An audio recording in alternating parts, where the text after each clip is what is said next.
My name's Nora Thompson. Tonight, like most nights since arriving in Monte Carlo, I found myself sitting alone at a small cafe on the edge of the bustling casino square. It's a far cry from the luxurious life I was born into, but after graduating from a fancy college stateside, all I wanted was a simple break. My dad, he owns half the globe it seems, from hotels to tech firms.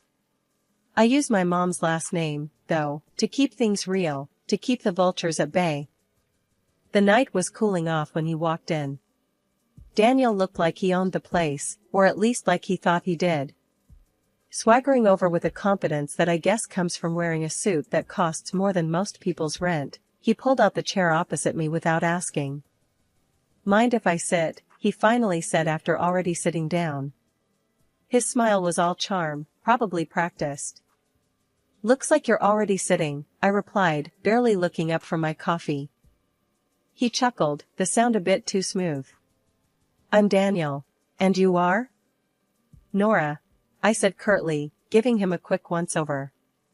Not my usual type, too polished, but admittedly, good-looking. "So, Nora, what brings a girl like you to a pricey haunt like this all by yourself?" His tone had a touch of a tease, and I wasn't sure if I was amused or annoyed. "Just enjoying my coffee," I answered, keeping it vague. "What's your excuse?" I could say business, but I'd be lying tonight. "Let's just say I'm scouting for something interesting, and looks like I might have found it," he said, his gaze steady on me. I raised an eyebrow. "Hope the coffee lives up to your expectations then." Daniel laughed. "Something tells me it's already exceeded them." I wasn't here to make friends, definitely not looking for a fling. "Look, I'm not one of those girls who fall for lines, if that's what you're aiming for. And I'm certainly not interested in whatever game you're playing." "Who says I'm playing a game?" he asked, his voice lowering slightly. "Experience," I replied. "You sit down, uninvited, start with a line, expect what? A phone number? A date?" He leaned back, looking genuinely amused now. "You're tough. I like that. Not looking for a number, just conversation. But if it's too much, say the word, and I'll vanish." I considered him for a moment. Monte Carlo was beautiful, but lonely. Maybe a little chat wouldn't hurt. Conversation is fine. But keep it light. We talked for a while, the conversation surprisingly easy. He didn't press for personal details, and I didn't offer any. As the night grew deeper, I realized that despite my initial reservations, I was actually enjoying the chat. Daniel wasn't like the typical guys who often tried to impress me with their wallets or connections. He had an air about him that suggested he was used to the finer things, but wasn't defined by them. Eventually, the evening cooled down, and it was time to go. "Well, Daniel, this was unexpectedly pleasant," I said as I stood to leave. "Surprised yourself, huh?" he asked with a grin. "Maybe just a bit. Good night, Daniel."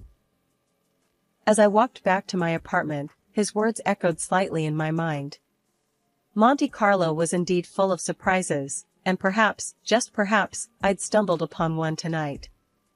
After that first encounter with Daniel, the nights in Monte Carlo seemed a bit less solitary.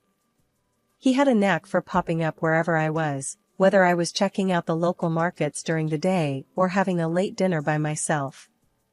His persistence wasn't annoying, surprisingly, it was quite the opposite. Maybe because he wasn't pushy, he just seemed genuinely interested in being around me. One breezy evening, as I was watching the sun dip below the horizon, he walked over, 2 coffees in hand, and sat down beside me without a word. "Assuming I wanted coffee?" I teased, raising an eyebrow. He handed me a cup. "If I'm wrong, I'll drink both." "Good guess then," I said, accepting the coffee. We sat in silence for a bit, the sound of the waves filling the quiet moments.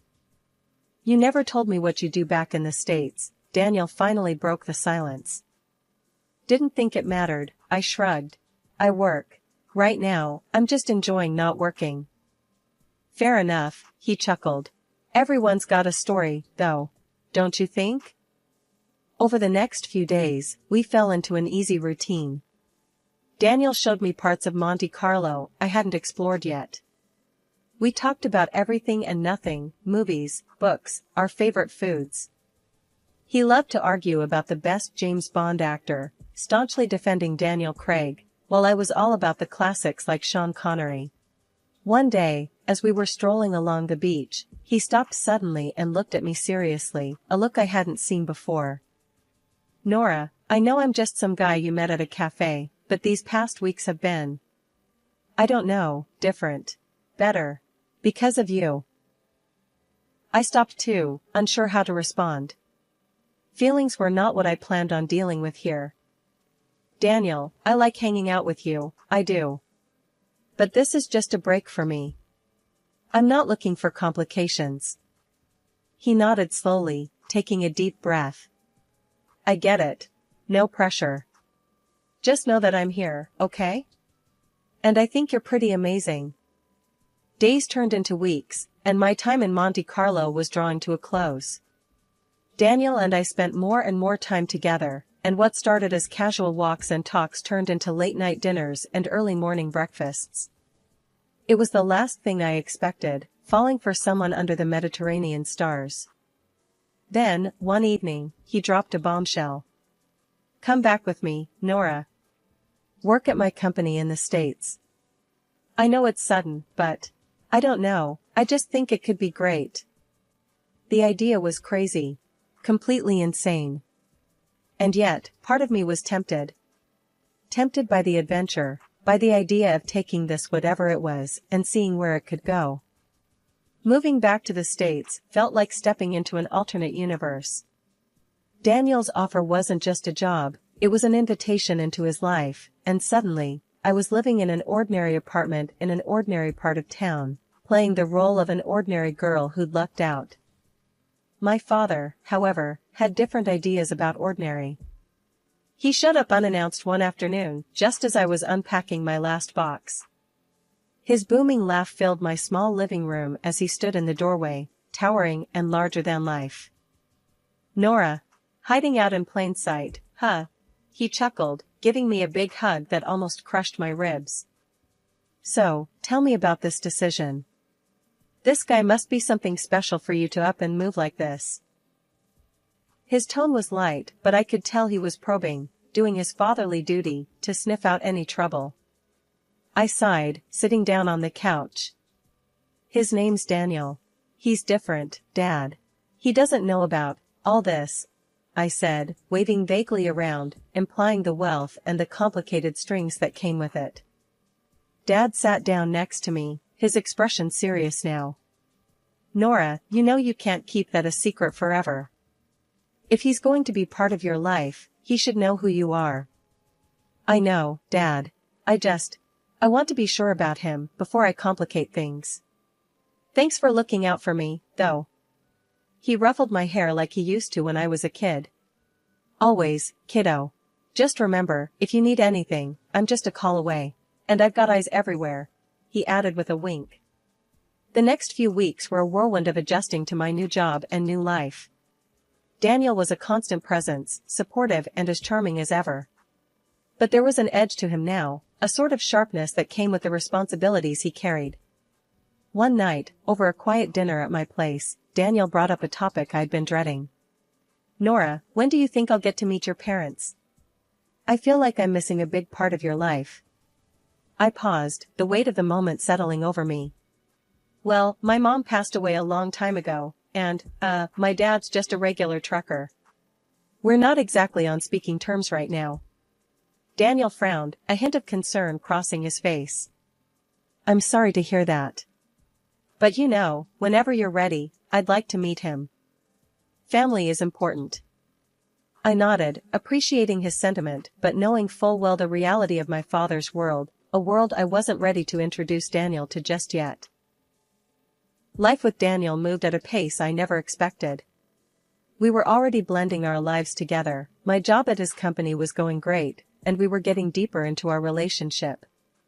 I guess it all seemed like we were gearing up for something big, but I was still taken aback when that big moment actually happened. It was a normal evening, We were at his place, a cozy, upscale apartment with views of the city skyline. We'd just finished dinner, nothing fancy, just some takeout, because neither of us felt like cooking. We were sitting on the couch, a documentary about ocean life playing in the background, the kind you watch but don't really watch. Daniel turned to me, his expression more serious than the situation called for. He took my hand, and suddenly, I felt my heart start to race. "Nora, I've been thinking about us, about everything we've been through and everything I want for us in the future." I nodded, my mouth suddenly dry. "Yeah? I love you, Nora. I love everything about you, and I don't want to imagine my life without you." He paused, and I could see him swallow hard, like he was nervous. "That made two of us. I want to be with you, always. Will you marry me?" Just like that. No getting down on one knee, no ring box being opened. It was straightforward, genuine, and so very Daniel. "Yes," I said, the word coming out in a rush, almost a relief. "Yes, I will." He grinned, that wide, infectious grin that had won me over from day one, and hugged me tight. We spent the rest of the evening talking about our future, what we wanted, where we saw ourselves. It was exciting and a bit daunting, but it felt right. The next challenge came when I told my dad. I expected him to be happy, but his response was lukewarm at best. "Nora, you know I want nothing but your happiness, but are you sure about this? It's all happening so fast," he said, his voice heavy with concern. "I'm sure, Dad. He's a great guy. You'll see." I tried to sound more confident than I felt. He sighed. "All right, but promise me you'll sign a prenup. Just to be safe." The word prenup didn't scare me, it was just another part of the modern marriage package, especially with someone who had as much to lose as I did, even if Daniel didn't know the full extent of it. "Of course, Dad. We'll handle it," I assured him. "That's good then. And Nora, I won't be at the wedding. I don't want to spoil your story about being a simple girl." Then came the introduction to Daniel's mother. Her reception was icy from the start. During dinner at their family home, she scrutinized me with a look that chilled the room. "Daniel, are you sure about this girl? She doesn't seem like a fit for our family," she remarked bluntly. Daniel tried to smooth things over, but his mother was relentless. "A prenuptial agreement is non-negotiable," she insisted. I agreed without hesitation, knowing it would ease some tension. "Absolutely, I wouldn't have it any other way," I said as we later formalized the terms with a lawyer present. Despite these hurdles, our wedding in the Maldives was breathtaking. Standing beside Daniel, with the ocean whispering behind us and the sand beneath our feet, I felt a surge of hope. It was just us, our love, and a future we were ready to shape together, despite the rocky start with family expectations. Married life started off better than I could have hoped. Daniel and I settled into our new house, a beautiful place with more space than we'd ever need. It was supposed to be the beginning of our perfect life together. I threw myself back into work, determined to prove that I was more than just the boss's wife. My role at the company had always been challenging, but now there was an added layer of expectations. I was not only managing projects, but was also part of key decision-making processes. Daniel seemed proud, at least initially. He would introduce me in meetings with a hint of pride in his voice. "This is Nora, my wife and our project lead." However, as the months rolled on and the projects under my lead turned successful, bringing in significant profits and boosting the company's profile, something in Daniel shifted. It was subtle at first. A comment here, a slight remark there. One evening, as we sat down for dinner, he brought it up. "Nora, you're doing great at work." "Too great, maybe." I looked up from my plate, puzzled. "What do you mean, too great? Isn't that good for the company?" "It is," he admitted, pushing his food around on his plate. "But, you know, the guys are starting to say it's turning into Nora's show over there." His words stung a little. "Isn't that a bit unfair? I thought you'd be happy that we're doing well." "I am happy, but it's a lot, you know? Everyone's always talking about you, about how you handle things." Makes me wonder where I stand. That conversation was the first of many. As the business grew, so did the strain between us. Daniel's once supportive demeanor was now tinged with resentment. I couldn't understand it. Wasn't he the one who had encouraged me to step up in the first place? Things got worse when his mother came to stay with us for a few weeks. Her presence in the house brought an old-world, traditional attitude that I had always managed to avoid. She would make offhand comments about my work, about how a wife should be more present at home. "You're always at the office, Nora. When do you have time to take care of your husband?" she would say. I tried to shrug it off, to keep the peace, but her words only deepened the growing rift between Daniel and me. It seemed no amount of success at work could compensate for what was slowly unraveling at home. The more I achieved, the more our marriage suffered. One evening, Daniel came home from work, his face set in a grim line. "Nora, I think it's best if you leave the company. We need to focus on our family, and it seems like your role there it's just causing too much tension." "Leave the company? But why? I've been contributing so much." My voice was a mix of disbelief and anger. "It's for the best. You can focus on the house, maybe start that garden you've always talked about?" His tone was dismissive, as if he was deciding on something trivial, not my career. The next day, I found out he had let go of all our house staff, housekeepers, cooks, gardeners. It was all on me now. "You wanted to be more involved at home, here's your chance," he said, almost coldly.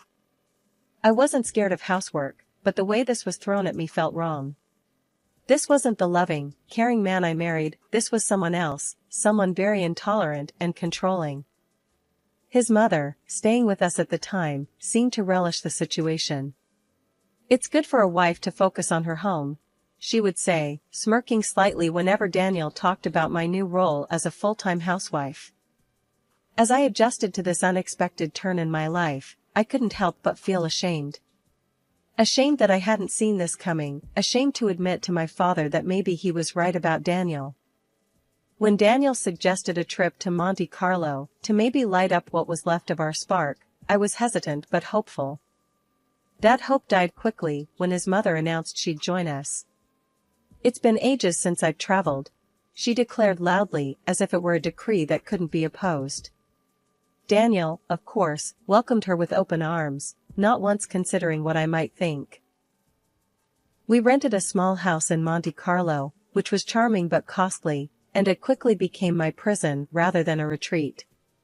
From the start, Daniel and his mother treated the city as their playground. They rented luxurious cars, visited exclusive boutiques, and dined at the finest restaurants, while I was left to manage the household. They demanded home-cooked meals, turning me into nothing more than a servant in a holiday home, cooking and cleaning after them as they gallivanted around the city. As days passed, Daniel's mother digs grew sharper, her tone more venomous. "Really, Nora, living at someone else's expense must be quite the life, huh?" she'd sneer, her words a slap disguised in a smirk. Daniel never defended me. Instead, he laughed. His laughter was a betrayal each time, echoing around the cold walls of our temporary home. I felt isolated, the city's sparkle muted by the shadow of their disdain. One evening, we passed a grand old-style hotel, its facade a reminder of a world of elegance and respect. Daniel's mother, her voice dripping with envy, remarked, "Lucky billionaire Harris. Imagine owning such a hotel, ruling over a palace like that." That night, at a restaurant overlooking the sea, the last vestige of my patience crumbled. As we sat down, she waved the waiter over with an imperious flick of her wrist. "For Nora, the cheapest dish will do. No need to spoil her with extravagances she doesn't deserve," she declared loudly enough for nearby tables to hear. Daniel's response was a chuckle, his agreement coming not just from his mouth, but from the dismissive flip of his hand. "Good call, Mom. Let's not go overboard." Humiliation washed over me like the waves crashing on the rocks below us. Rising from my chair, the clatter of my seat echoing my turmoil, I faced them both, my voice steady, louder than I intended.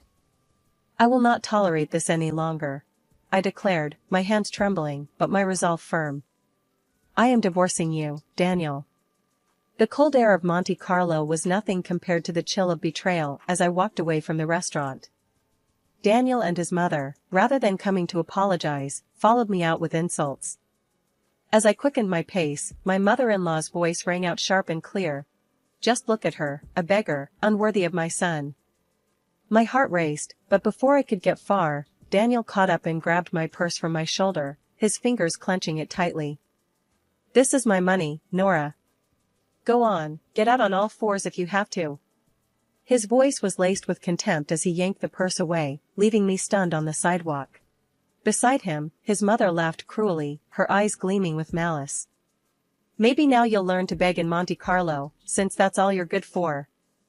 Their laughter echoed down the street as I stood there, walletless and alone. But as they hurled their final insults, fate stepped in. We were near that grand old hotel, the one Daniel's mother had earlier envied aloud, wishing she could own such a place. Pointing to the hotel, she sneered. Maybe they'll let you in as a beggar. At that moment, the gates of the hotel opened, and a guard appeared. He saw me, recognition lighting up his face. Miss Harris, he called out warmly, walking over with a respectful salute. The moment he said my name, the atmosphere shifted. Daniel and his mother paused, their expressions turning from satisfaction to confusion. The guard smiled broadly. Your father told us you might come by.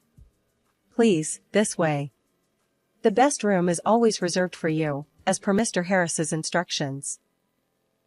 Daniel's mother's face paled, her earlier words turning to ash in her mouth. Harris? As in the billionaire Harris? She stammered, her earlier bravado crumbling. Ignoring them both, I walked towards the guard, my posture straightening. Thank you, Pierre, I said, my voice calm and collected. Inside, I felt a mix of relief and vindication. Behind me, Daniel's pleas began, his tone desperate. Nora, please, I didn't mean. His mother, not to be outdone, shouted past her son. Perhaps we could come in for a drink, at least? I didn't look back. Entering the hotel, the doors closing behind me felt symbolic, shutting out the chaos of my old life. Pierre escorted me to the reception, where staff greeted me with the deference due to the daughter of their employer. The flight back to the United States was a long one, giving me plenty of time to ponder over my next steps. By the time I landed, my resolve had hardened like the city sidewalks, ready to be trodden upon, but unyielding to the pressure. The following day, I found myself in the office of a reputable lawyer, papers spread out before me like a battle map. During your tenure at the company, it appears your husband failed to pay you bonuses owed for the multi-million-dollar deals you closed, the lawyer pointed out, his tone a mix of surprise and indignation. That sounds about right, I sighed, my mind racing through the countless hours I'd poured into that company, the success I had driven. We're suing for $3 million. The courtroom was cold and sterile, a stark contrast to the heated glares Daniel shot across the room. As he stood there, fumbling through his defense, the man I once loved looked nothing short of pathetic. When the verdict came, a resounding victory awarding me $3 million, Daniel's face crumpled. Outside the courthouse, he attempted one last plea. Nora, everyone's laughing at me. I messed up. Can we start over? His words could have tugged at my heartstrings once, but that time had passed. You only miss the money, Daniel. Maybe listen less to your mother next time, I said, the edge in my voice cutting through the crisp air. I turned and walked away, the sound of my heels against the pavement marking the end of that chapter. Returning home, I faced my father. The air between us was thick with unspoken words until I broke the silence. Dad, I should have listened to you. He wrapped me in a hug, his embrace warm and forgiving. You had to learn on your own. Now you know, and knowing is half the battle. We talked late into the night, about life, mistakes, and new beginnings. His advice was a beacon as I navigated through my thoughts of the future. Inspired by our conversation, I began laying the groundwork for my next venture. My experience at Daniel's company had not only honed my skills, but ignited a passion for the industry I couldn't deny. I decided to open my own investment firm. With my expertise and the hefty settlement, I had the resources to start something meaningful, something mine. Weeks turned into months as I built my business from the ground up. The challenges were daunting, but every setback taught me a lesson, every success a confirmation that I was on the right path. Sitting in my new office, overlooking the bustling streets below, I realized how far I'd come. From a disillusioned wife in a loveless marriage to a confident business owner, the journey had been fraught with hurdles, but each one had made me stronger.